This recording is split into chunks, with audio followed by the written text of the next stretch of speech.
and welcome to MASHmouth, a podcast covering every single episode of the hit 1970s sitcom MASH. I'm Vanessa. And I'm Ethan. Ethan, welcome to the season finale of season 4 of MASH. Woo! It did not look like we were going to make it here for a while, but then we did, baby. Let's go. I had full faith this entire time that we were going to make it. It was a much longer season than we expected to record, but here we are. And even though it was a long season, I do have to say it was a pretty good one. This was a good season to kind of be protracted over the course of many months. Yes, I totally agree. And speaking of that, I'm really curious about your thoughts on this season because this is the first season that you watched entirely cold. You had not seen any episodes before we had recorded them. Mm-hmm. So I'm really curious about what your thoughts are in general, and also what your thoughts are with the change of the cast and stuff like that. Even though we've talked about it a lot over the course of this season, I want your final wrapped up thoughts. I am so surprised by how quickly I got used to the new characters. I have not really thought about BJ or Potter being the new guys in like a long time. Like, to use a current example that we are both familiar with, we both watch Jeopardy. We are both old souls at heart. And you're outing me right now. Damn. Since Alex Trebek's passing and they replaced him with Ken Jennings along with a few other people, but right now it's Ken Jennings. The show felt different. I was like, this is not quite the Jeopardy that I remember and love. And only this season I've been able to be like, okay, this is regular Jeopardy again. And now, as like comparison to MASH, just immediately I was like, okay, this is still MASH. This is still the exact, well, not the exact same show, but this is still the show that I greatly enjoyed talking about. And I was worried that I would not feel that strongly about, BJ or Potter because I really liked the characters as they were. A big reason why I haven't seen this season until now was that I was deathly afraid of what I would think about the Potter dynamic versus the Henry dynamic, because I loved Henry so much. But now I'm like, I like Potter, but for different reasons. I like that he's a different guy, and they're doing different things, and he just fits in so well without being a carbon copy of anybody else. Like, that is the biggest compliment that I have to give this season, that they had this huge switch up, like this massive, possibly show-ending change, and they just did it without missing a beat. It was kind of incredible to watch in real time without seeing these episodes prior. Yeah, it's so interesting, too, because obviously I have seen these episodes multiple times, in order, out of order, all the time, right? And of course, Colonel Potter and BJ are actually in the show more than Henry and Trapper were.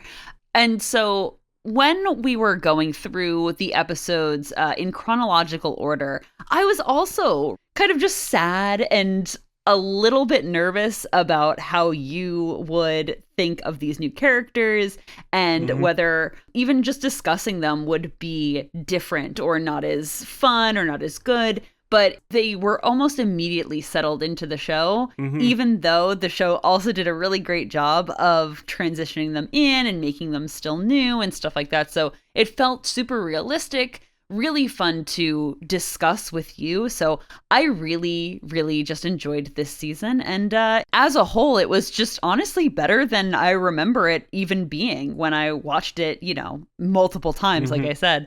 So yeah, I liked this season a lot as well. And I'm glad you did too. I'm glad that I did too. I was pretty worried, honestly, that I just wouldn't enjoy doing this as much without these characters that I grew attached to. But I have to say, this was a very good season overall. And speaking of that, I want to ask you, in the spirit of all of our season finales on MASHmouth, what were your top 5 favorite episodes of this season? I know it's really hard to pick just 5 because we like them all, but please let me know. As per usual, this is not in any particular order because I'll be damned if I have to do that kind of work.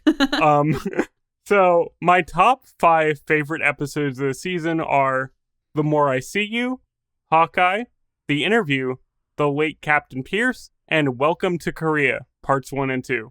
I counted that as one guy. Ooh, okay. I see you. My favorites, also in no particular order, are The Interview, this episode, Quo Vadis Captain Chandler, The Late Captain Pierce, The Kids, and The More I See You. I was thinking about putting The Kids on there, but I knew you were going to put The Kids on yours, so I wanted a little bit of diversity between our list. I get you. Yeah, I think that was a very predictable choice for me, even though I did give the episode not a 5 out of 5, but it was a 5 out of 5 in my heart. As it always should be. Also, in the spirit of in our heart 5 out of 5, I do want to give honorable mentions to the Novocaine Mutiny and The Gun.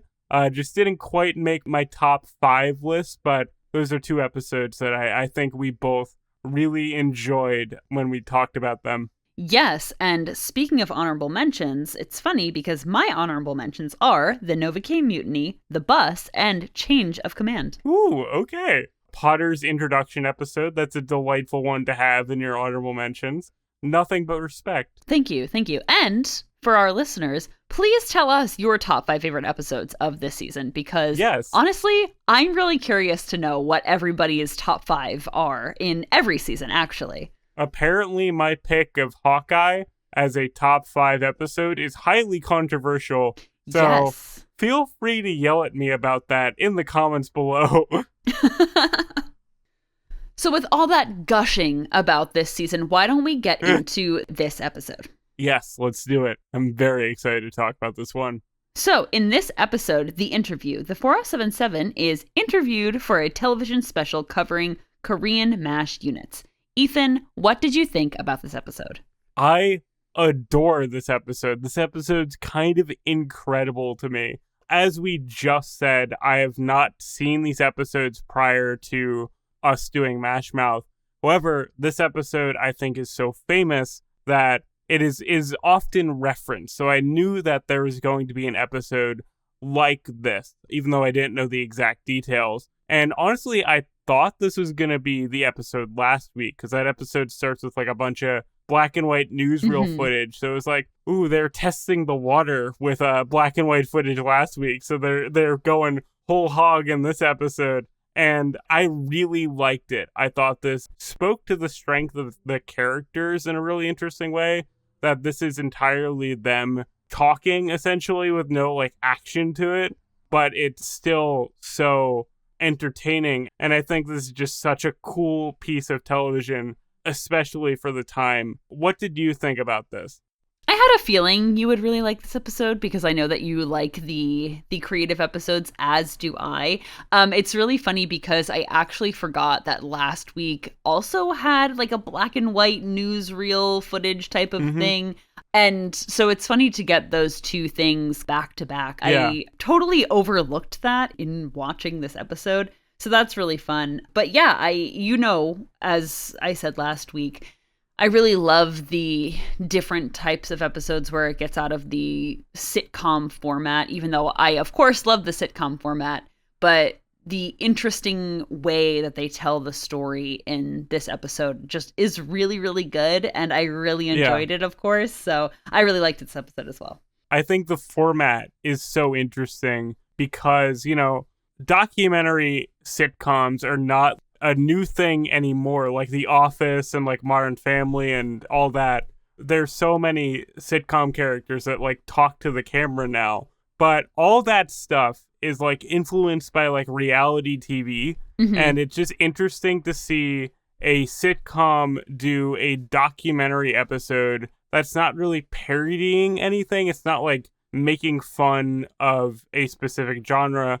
It's kind of taking the characters very seriously and like their world seriously, of saying like, all right, these guys are going through a once in a lifetime experience that is interesting to document. So let's take them seriously. Like, what does Hawkeye, when asked about his feelings regarding the situation he's in, what does he say to the American public? And I think it's really interesting and just so creative for the time that it came out. I can't imagine that there are many other sitcom episodes that fully broke format like this. Like, there is absolutely nothing that isn't within the in-universe TV special of the MASH unit in this episode. I think that's really interesting.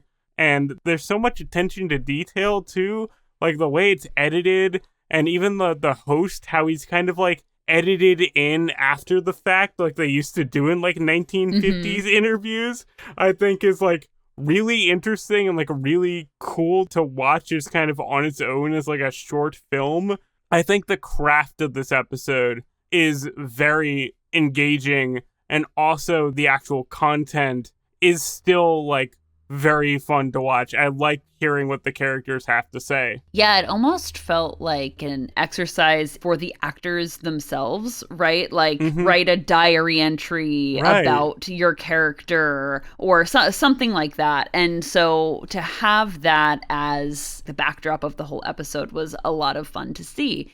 And you're right, it was just really unique. Like, I honestly can't think of many shows that would break format like that now. I know that before we had started this episode, we had talked maybe about like The Simpsons and stuff like that. But again, those are kind of parodies, and that is a cartoon. So I can't really think of a more modern example of a show, especially a comedy, that would do something like this. So I think it's a testament to how good MASH is, right?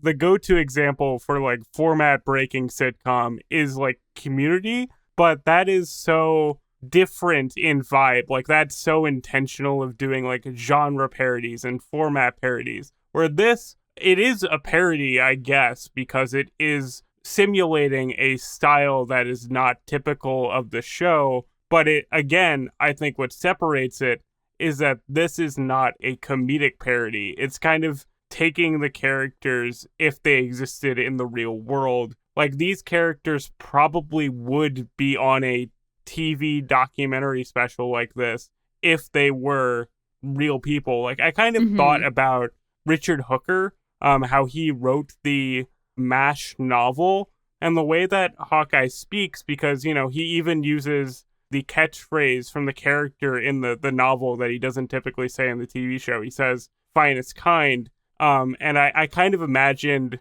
hypothetically, they're kind of interviewing Hawkeye as Richard Hooker, as like someone who might go on to write a novel about his experience in Korea, like the character Hawkeye. You know what I mean?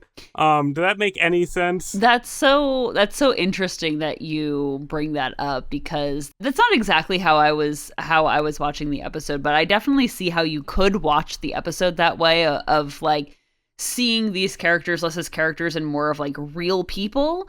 So yeah, it was just a great, well done episode all around. And we keep dancing around it, but I want to get more into the meat of this episode, of the actual interview portion that took up probably like 95% of this episode. So I know that I have some thoughts on which interviews were my favorite, but I want to hear from you, because this was your first time watching the episode. What were some of your favorite parts of the interview?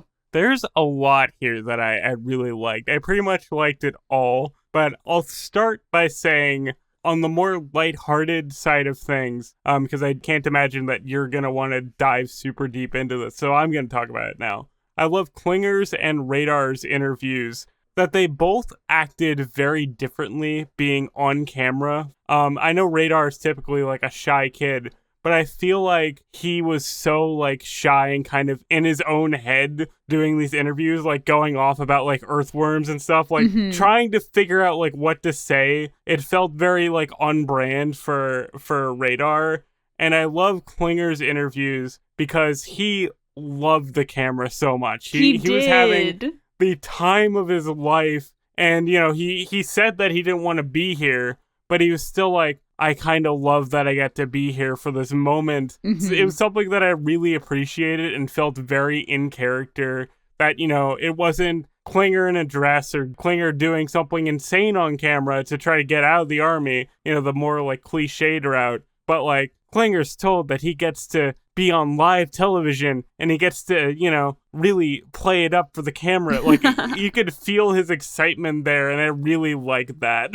Yeah, I thought it was so sweet that Klinger kind of just shoehorns Toledo into every conversation that he can, especially with strangers, and just has so much pride for his hometown and that he loves Toledo, Ohio so much. And I don't know, it's just so sweet and endearing.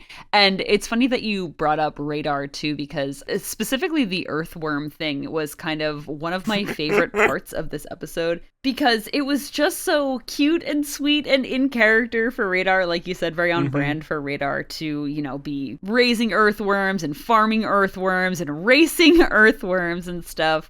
But it was also so poignant to me how they discussed Korean civilians with Radar, or that Radar brought them up himself, really.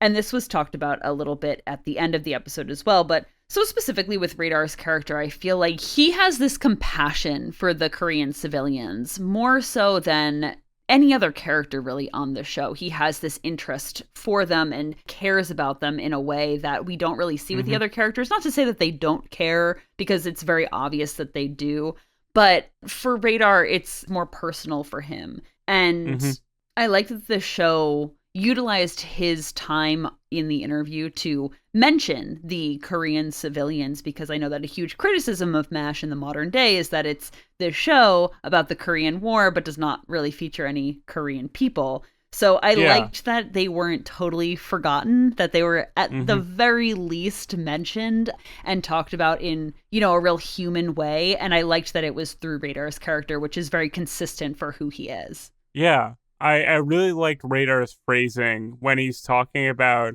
pregnant, teenagers who'd have no money. And he's saying, oh, I don't know how these kids live over here. And then he kind of pauses and says, I guess they don't live. His compassion for the difficulty that the people who are just trying to live in this country, I think is very interesting, that he gives them earthworms to farm and everything. Because, who thinks about that? Who thinks about, I'm going to help improve the agriculture of this foreign nation? He's so sweet. And again, I love his kind of fumblingness to it, that he is being very sincere and very compassionate, but he's also going on very long monologues that are totally tangential to anything else that he's talking about, the toilets and earthworms. And it's not being 100% presentable on TV, but he's being authentic to himself without even meaning to do so. Yeah, definitely. I totally agree. And one other person who I thought, whose kind of ramblings and stuff were really in character, was Father Mulcahy. Yeah. Because at one point early on in the interview, he kind of just shut off into his thoughts, and then he forgot the question, and he said, "Oh, what was the question again?" And I just thought it was so real of his character to do. But what he was saying in that moment, I'm pretty sure, was that he was almost lonely and isolated and missed being around other people who were priests or clergymen or whatever they were. And that brought a perspective that I really never thought about before. And then Colonel Potter kind of echoed it later on in the interview too, about missing being around people who were his own age. And with Father Mulcahy, the doctors and the nurses kind of can commiserate with each other, and they have this shared experience in their work and stuff like that. But Father Mulcahy really doesn't. He doesn't have people to bounce ideas off of or really confide in a way that other priests would understand. So it was really interesting to get that perspective from him in this interview setting.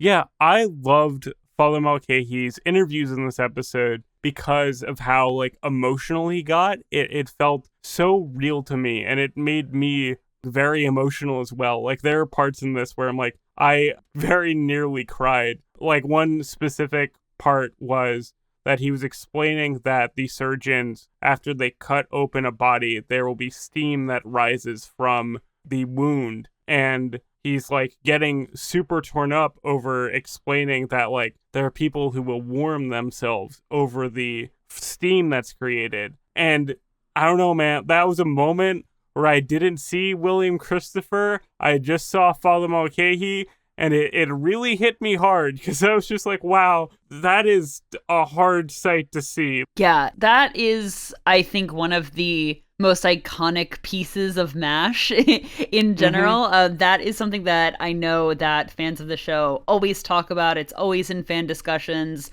This episode in general is widely considered one of the best episodes of MASH, if not the best episode. But specifically this monologue from Father Mulcahy, it always gives me chills. And I have remembered this line from childhood, basically, because it is such a powerful line. And William Christopher's delivery of it is just as powerful, and it makes it entirely more powerful. It's so well done. It was a moment where it felt like I was watching a real documentary. Just for an instant, I was like, this Steam story feels so authentic. Like, of course, they got that from the actual people that they interviewed over the course of this production. But including it here, I was like, that's very real. That is more real than a lot of stuff that we've had before. And there's a lot of real stuff on this show. Yeah, and you can't help but feel like empathetic and just disturbed for the people whose real life experience this was and who actually had to go through it. And again, I think that William Christopher did just such a good job in portraying that exact thing and making the audience, at least us, feel exactly what we were supposed to feel in that moment. And it was so good. Yeah. The authenticity of this episode, I think, is remarkable because there's a real reality where this episode comes across as very disrespectful to the real people who are there. Where it's, these comedy characters claiming to have gone through all these real hardships that could have been not received well because it's done by comedy writers and television producers who don't have the experience, who aren't selling the authentic version of this. But I think what this show and this episode does so well is that it feels so respectful to the people who are there, where you can kind of blur the lines between the sitcom of it and the reality of this situation. And I think they do such a good job of caring about the actual people that were there. Yeah, I definitely agree. And speaking of that too, one of the pieces of the interview that was really, really notable to me was this piece with Hawkeye. It was the same question as Father Mulcahy, actually, about how the war has changed you. And Hawkeye said that he simultaneously cared so much more and then also didn't care at all. He actually said, I don't give a shit, which I thought was so funny. But it's because he's seen the depths of depravity and human beings going as far away from humanity as possible.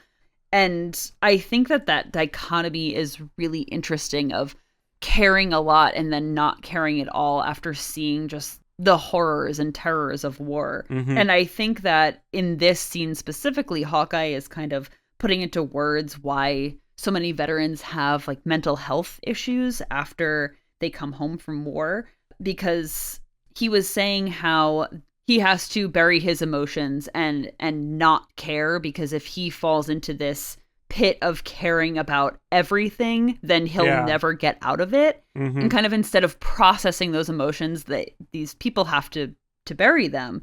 And then when they come home, they fall into depression and mental health problems because they still can't process what they experienced properly. And I just think that with the increased discussions of mental health during this time and veterans coming home from Vietnam with PTSD and stuff like that, I think that the writers did such a really good job of also kind of encapsulating these emotional issues that people who were seeing war up close were experiencing. So like you said before, I think it was just really well done in honoring the people who they were supposed to kind of be, who these characters were supposed to have been. I think that speaks to the quality of this episode. That's such a quick kind of throwaway line that is a laugh line of oh, he swore on TV, that you're able to read so much into it. And I'm able to sit here and be yeah, you are correct. Hawkeye feels everything and also nothing at once. And that is speaking to the way that real people have to operate. I think that's so interesting that we are able to talk about this show like that. But on the opposite end of that, I think it's really funny that when asked if Frank is changed, Frank responds, "No, I don't think so." Like he is so surface level about everything. I loved Frank's characterization in his interviews because it was so Frank between the lines, like a lot of his more bad tendencies were like implied than they are shown because Frank has to present himself to be the best on camera. Like he's asked the question of, what do you miss most from home? And there's a pause and a cut. And he says, "Oh, my family, I guess." It's implying that he had to think for a long time before realizing that he should say he misses his wife and children. That is so typical Frank Burns. And I do think you're right. It's one of those things where it's almost like a wink and a nudge type of thing of just like, yeah, we the audience know how Frank Burns is, but the American people who are supposed to be watching, they don't know how Frank Burns is. So he looks fine on camera here, but we know that it took a lot of contemplating that he was actually missing his wife and kids back home. Yeah. Even when he says, "Oh, I've been thinking about writing a book about my experiences," and I'm just sitting here like, bro thinks he's the main character. Frank Burns has like main character energy in the worst way possible. Yeah, big syndrome going on, not energy. Syndrome. Yeah, there you go. And speaking of Frank, one of the questions that stuck out to me the most was this question that was actually revisited a few times of the interviewer saying, with all the special medical and technical developments, do you see anything really good coming out of the war? And there were these 3 responses, right? And the first one was Colonel Potter. And he really kind of hits the nail on the head of this retrospective about war in general and this question. And he says that, sure, yeah, there might be some advancements and that's great and everything, but the human cost to make those advancements in technology and whatnot just is not worth it. And we can kind of all like agree now, much removed from these wars, that really any human cost is not worth like a bunch of technical advancements. And also kind of the irony, the fact that these advancements will then be used in the next war where there will be a lot of human cost. Yeah. And then right after Colonel Potter's response, there's Frank's response, which I kind of viewed as this like history textbook, like detached response of, yes, what happened in Korea and what happened medically and what happened technically, it really shaped modern medicine and technical advancements. So actually, even though war is terrible, sure, good can come out of the war because look at all these accomplishments that we have now. And then right after Frank, Klinger's response was kind of the average American person who might have been a draftee or who might have, who had maybe like less language to really describe what Colonel Potter was saying in a more, academic way, where, the majority of people agree that war is bad, and Klinger literally goes, it stinks, like there is no good to come out of it. So I thought that was just a really interesting contrast between the 3 of them and what they were kind of all like representing there. Yeah, I think it's interesting, again, the in between the lines of Frank kind of being this awful person, but, on camera presenting as this very proper military guy, that you can read between the lines of their statements to kind of see where the characters actually stand. Like Klinger saying, "Oh, it stinks." They say it's a police action, and, that says to me like, "Oh, we're arresting people, but we're not really doing anything. It's just a war." And that, if you know Klinger and how much he hates being there and wants to get out of there immediately, you can like totally see like the Klinger that we know in his statement, but in this, universe of where he's just on TV, it is this more presentable thing.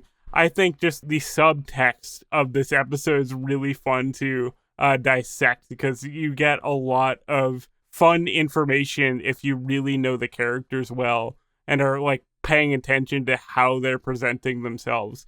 To continue with that, I loved that Potter kind of hated being on camera, that he hated being Mm-hmm. interviewed.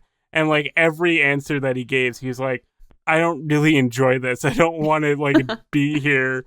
But meanwhile, the Potter that like isn't every day is a very like jovial guy.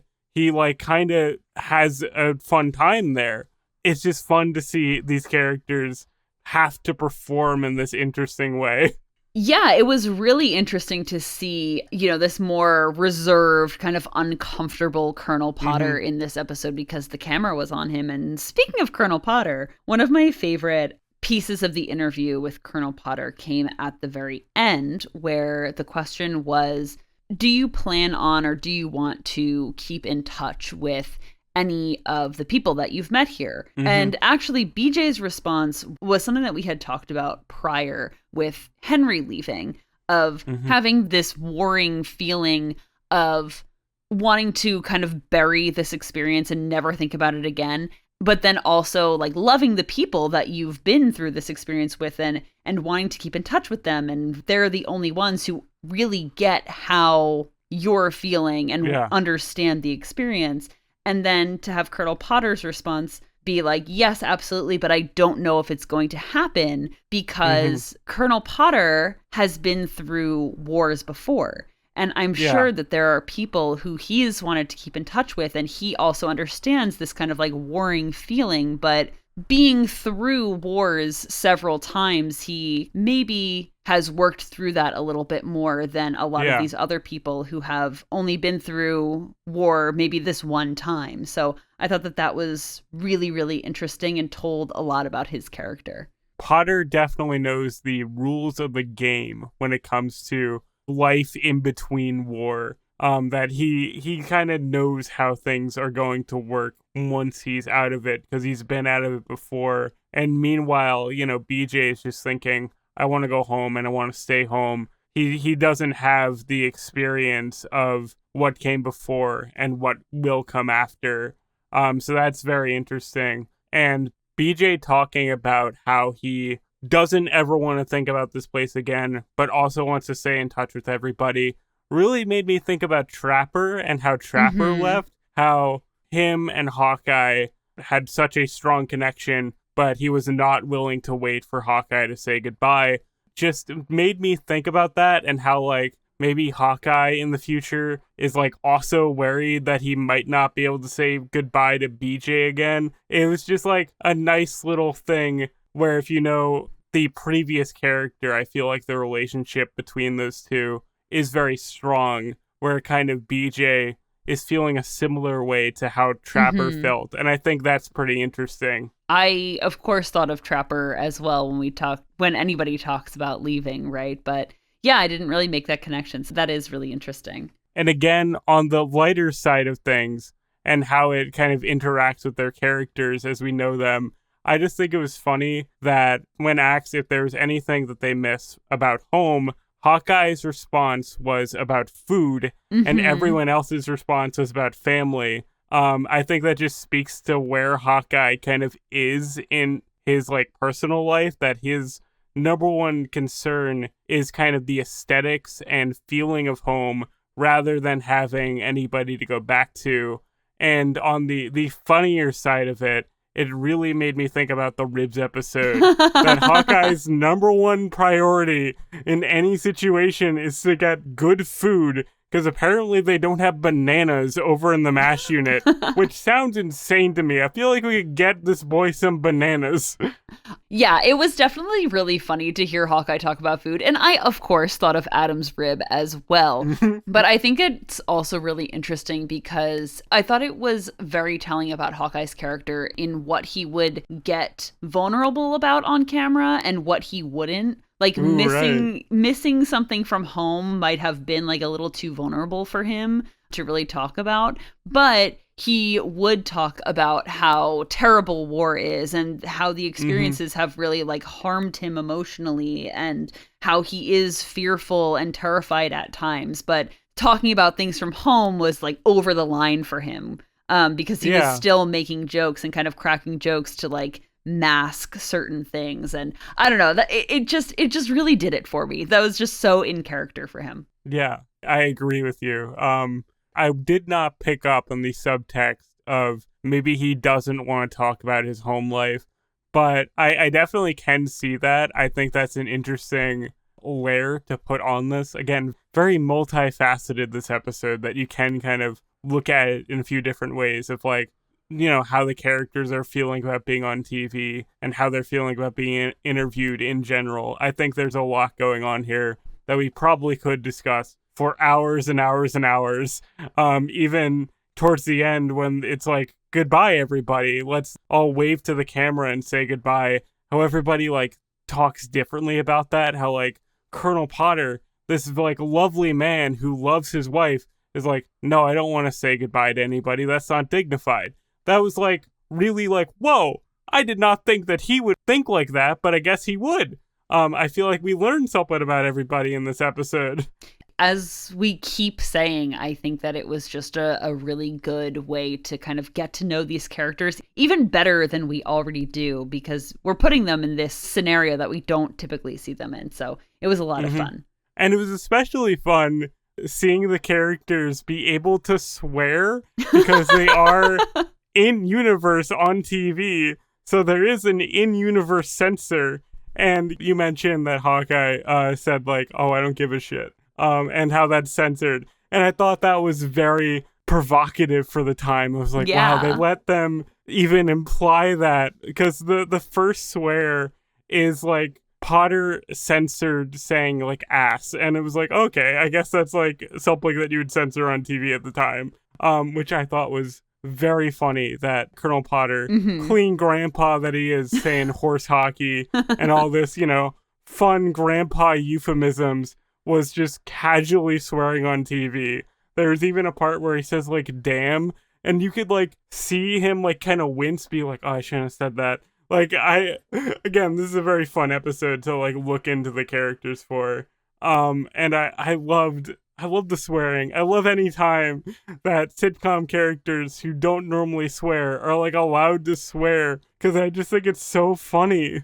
It really is. It's so interesting because there was this part, and it wasn't even a swear. I don't even think they censored it, but Hawkeye had said they bombed the crap out of us. Oh, and yeah. I don't know what it was, but the way that Alan Alda delivered that line was so Alan Alda. Like, it almost took me out of it a little bit, because I was like, oh, that was Alan Alda. That was not Hawkeye at all. It was actually really funny. Like, I could see the actor behind like the character. I don't know. It was just great. I really liked, as a profound person who curses a lot, I really liked Which we to will hear the not cursing. apologize for. No, we're not apologizing for cursing, because it's a lot of fun sometimes, but it was really funny to see these characters curse. Yeah, even something as light as crap was like very funny to hear. It just stuck out in a big way, because I don't think that has previously been said. It's never hit my ear in the way that it did in this episode, and I really enjoyed that. Yeah, because I feel like even when they curse, because they've definitely said damn and stuff like that before on the show, because that's obviously allowed, but it's in this very like prescribed way. It just felt very, I liked the off the cuff nature of it. It was very good. I agree. So unless you have any other pieces of the interview, I really wanted to discuss this final ending scene. I thought it was really well done, even though it was very much the tail end of the episode. Probably only 2 minutes of the entire runtime, but I thought it was really profound and a great way to end the episode. Yeah, I love the ending of this episode too. How throughout the entire episode there is this interviewer, and like I said, he's kind of edited in after the fact. Like, that's just kind of how they did interviews back in the day. And seeing him genuinely interact with the OR, I thought was really interesting, and had this like actual documentarian kind of energy to it that, you know, the OR doesn't typically have, where it did feel like you're rushing in and kind of seeing all these people working under very strenuous circumstances in a very like real kind of avant-garde, whatever the term is, cinema verite kind of way. And, you know, you also have like voiceovers from everybody kind of repeated from earlier in the interview And I thought it was a great way to wrap up the episode and the season, where it felt more like an actual documentary at the end. I thought it was very interesting. Yeah, definitely. I really liked that true documentary feel.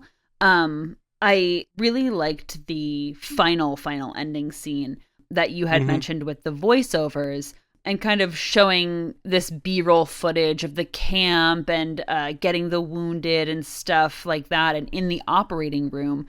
And the voiceover of Father Mulcahy saying, "I just pray that somehow it will all seem to make sense." And then Hawkeye's final words of, "It's crazy." And I felt like that was really the kind of just crux of what MASH is, which is why I felt like this was also a great series finale if this had been where it ended. Just like trying to find meaning in war, and the fact that war itself and people trying to kill each other is just this really crazy thing to try to wrap your head around.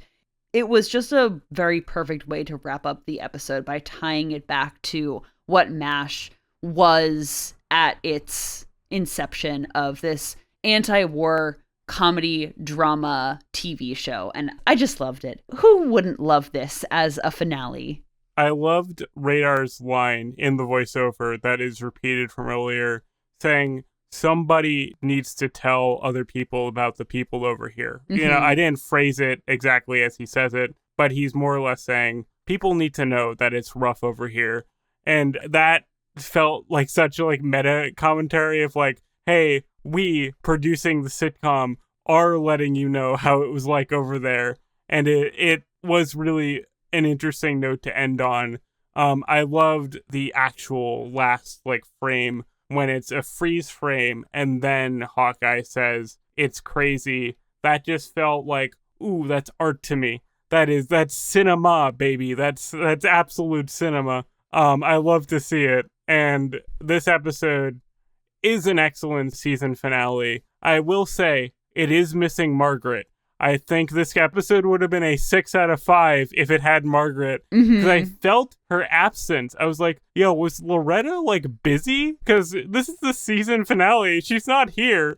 Where is she? I'm confused. We'll get into it in trivia, but one last point that I would like to make about that point, actually, because not having Loretta Swit in this episode did feel like the missing piece of it.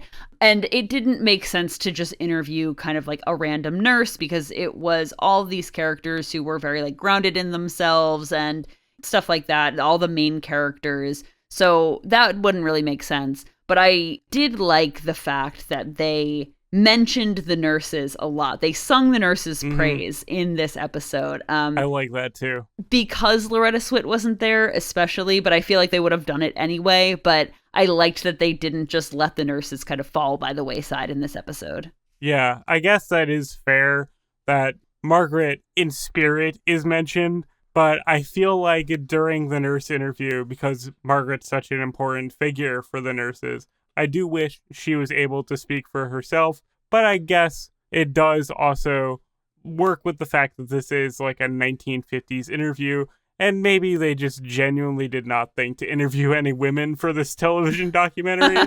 That's just kind of the way things worked for a while. So it kind of works in universe, but I was still like, where's Margaret? I miss Margaret. I want to see Margaret. This is the last episode. Show me all the characters, please. But otherwise, great episode. Yeah, I definitely agree. So I think we've kind of talked this episode to its end. I know we usually do lines, but this was not a really heavy, funny episode. So not really. So I'm going to jump right into trivia for this episode. And buckle up, because it's interesting. I'm sure it is, because this is a very interesting episode.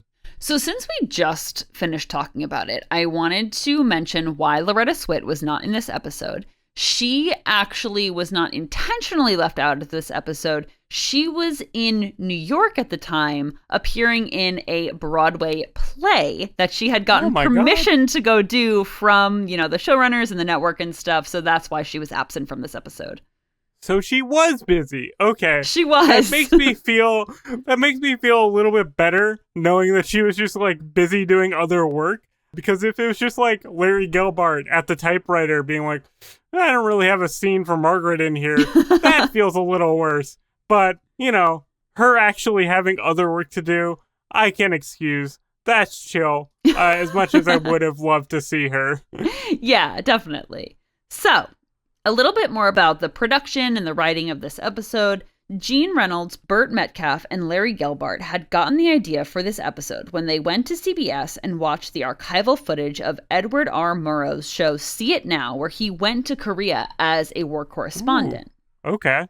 The network had given them a lot of pushback for wanting to do this episode in black and white because they thought that viewers would think there was something wrong with their color TVs, which right. I think is so funny because it just reminds me that we weren't like too far removed from black and white TVs at this time. I think that's great. I did make a note of it that the in-universe TV program starts with a narrator saying, "This program is presented in black and white." And I guess maybe it's not the in-universe narrator. Maybe they literally just felt the need to have somebody say, hey, don't worry, buddy. This is a black and white TV show for an episode. I think so, honestly, because apparently that was a genuine concern of the networks. That's so funny to me, especially because the intro's in color. But I guess, you know, the signal can get messed up afterward. I don't know. So I think it was funny that you had said that all the characters felt like very organic in this episode and like very grounded in themselves, because in preparation for filming, the showrunners had given the cast a list of questions to answer in character that they then used for parts of filming the interview. That's awesome. They were more involved than I thought. That's so cool. Yeah, so these actors knew the characters really well, and I like that the showrunners trusted them enough to give them this assignment and then also use portions of it. That's so cool. I love stuff like that. And when they were filming, some of the questions were prepared and written and in the script, and others were actually ad-libbed in the moment and in the final cut of the episode. So maybe Hawkeye saying crap really is Alan Alda, just off the cuff. Oh, that's so funny. It definitely could be. So Father Mulcahy's monologue about the doctors warming themselves over the body they cut open was not ad-libbed. It was taken from an experience of a real doctor during the Korean War, which was part of Gene Reynolds and Larry Gelbart's research between season 3 and season 4, when I believe they actually went to Korea and interviewed people who had the lived experiences of the Korean War and the MASH units and whatnot. So that was a real life experience of a doctor in that scene. So that makes it even more special. I'm on the money, baby. I knew that was too legit to be a fictional poll. And speaking of Father Mulcahy's monologue in that scene, in the 30th anniversary special, Larry Gelbart had called Father Mulcahy's performance in that part of the episode one of the best, if not the best performances in the show. And he's not wrong, because it made me cry. I was like so emotionally invested in this one scene. It was crazy. It was really, really good. So just a little bit more about this episode. This is Larry Gelbart's last episode. He was the writer and director of this episode, and he had been basically the showrunner up until this point with Gene Reynolds. And unfortunately, this is the last time we'll have Larry Gelbart producing MASH. That's crazy. I know that the show maintains quality as it goes on, but normally that is like a death knell for a good show. Changing hands like that, that's really interesting. This is a great episode to go out on, though. I love seeing the written and directed by Larry Gelbart opening credit. I was like, ooh, go get it. That's so cool to see. And this episode has such finality to it. Like you said, this could be the series finale. Maybe he was just thinking, I did such a good job with this one. Why do I need to continue? I've kind of said all I need to say, even if there was more to say with these characters. Man, we should talk about that more maybe next episode when things switch over. But I'm very interested to see how the show changes without Larry Gelbart's specific voice involved anymore. Yeah, I'm really excited to get to your thoughts on the rest of the show. So last little bits about this episode. This episode won the 1976 Humanitas Prize for 30-minute network or syndicated television. And in 1997, TV Guide, our sworn enemy, if you remember from season 1, ranked this episode number 80 on its list of 100 greatest episodes of TV. Should be higher, honestly. TV Guide, what are you doing? Okay. So I also have a bit of trivia about Clete Roberts, who played himself, or the interviewer, in this episode. Oh, I like that he was himself. Okay, give me the info on this man. So Clete Roberts was born in Portland, Oregon in 1912. He served as a war correspondent in both World War II and the Korean War, which explains why he was so good at kind of asking questions on the fly, because he had actually done it. Mm-hmm. After his war correspondence days, he was a radio news reporter in the Los Angeles area before becoming a television news reporter in the mid-1950s for KNXT Channel 2, a local Los Angeles news channel. That channel is now owned by CBS and is called KCBS TV for any of our Los Angeles listeners out there. During his time at KNX Channel 2, Roberts would sometimes take his own camera and shoot his own footage for stories that he was reporting, which, we love a dedicated journalist king. That is awesome. In 1959, Roberts left KNX TV for another Los Angeles news station called KTLA Channel 5, where he was the station's news director and primary anchor. And he returned to KNXT in 1966 to be part of the station's really well-known 6 p.m. broadcast, The Big News, and the 11 p.m. broadcast, The 11 O'Clock Report. So Roberts flip-flopped a few more times between KNXT and KTLA before taking a hiatus and joining a Los Angeles-based PBS news station. And notably, in 1969, during his time as the Big News anchor, Roberts and a colleague called the Los Angeles Police Department to inform them that because of a mishandling of the case, the police department itself actually was in possession of a gun they thought they had lost from the Tate LaBianca murders, the infamous Manson family murders. That's insane. Okay. Isn't that crazy? That's so crazy. I have more sources to this material that'll be linked in our description for anyone who wants to check this out a little bit deeper. It's really interesting. Okay. So besides MASH, which he does show up again in later seasons, so even though you are missing Margaret in this episode, you may not be missing her in later episodes of interview types. I did not know that there were more interview type episodes.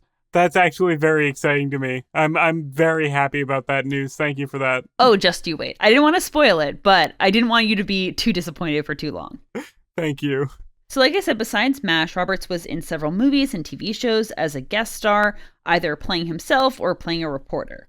Some of his film roles include the 1955 crime noir film, The Phoenix City Story, the film Time After Time, The Jerk, Blood Feud, and Testament, and some TV shows that he guest starred in were Bewitched, Columbo, Mission Impossible, McCloud, and the unaired pilot/TV movie Walter, the MASH spinoff. Oh my God, we love Walter. We're going to have to do a full episode on Walter one of these days. If we can find it, I will watch it. I have actually never seen it. And unfortunately, Roberts passed away seemingly very suddenly at the age of 72 from heart and respiratory failure on September 30th, 1984. But even though he unfortunately passed away, I'm really glad that I got to research his career and share it with everybody who's listening. He seems like one of the most classic newsmen you can picture. He was perfect casting for this episode because he fit in with the idea of a classic informational broadcast so well. And it's very cool to hear that he was involved with such actual historical events like the Tate murders. That's insane. Very interesting to hear about. I'm gonna do further reading with our info that we're going to link as well. Yeah, it's really cool. It's really interesting. So, and again, I'm just glad that I got to kind of do a deep dive into his career. Okay, Ethan. So, what was your martini rating for this episode?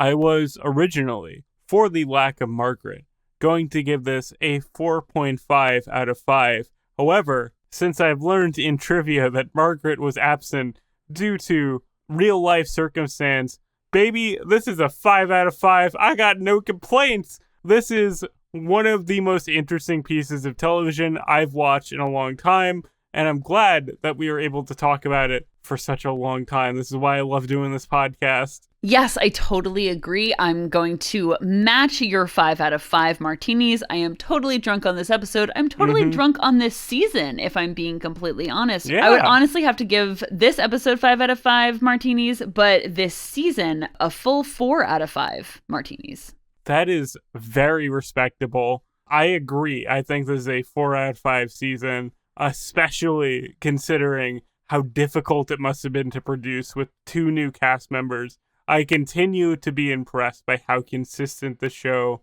remained despite these big changes, and I'm very much looking forward to seeing what comes next, even if we have a slight shakeup with the actual producers behind the scenes. Yeah, and I'm so excited to hear your thoughts and keep talking about MASH with you. Same. So, just to wrap up, we'd like to give thanks to Jacob Firabelko for being our technical consultant, Melissa, my sister, for cover art, and of course our listeners. Thank you so much. Our music, social media, and contacts for the show are linked in the description as always. And join us next week. Yes, you heard it right. Next week, we're jumping right into season 5 for the season 5 premiere, Bug Out. But until then, race some earthworms. Goodbye, farewell, and amen. Bye, everyone.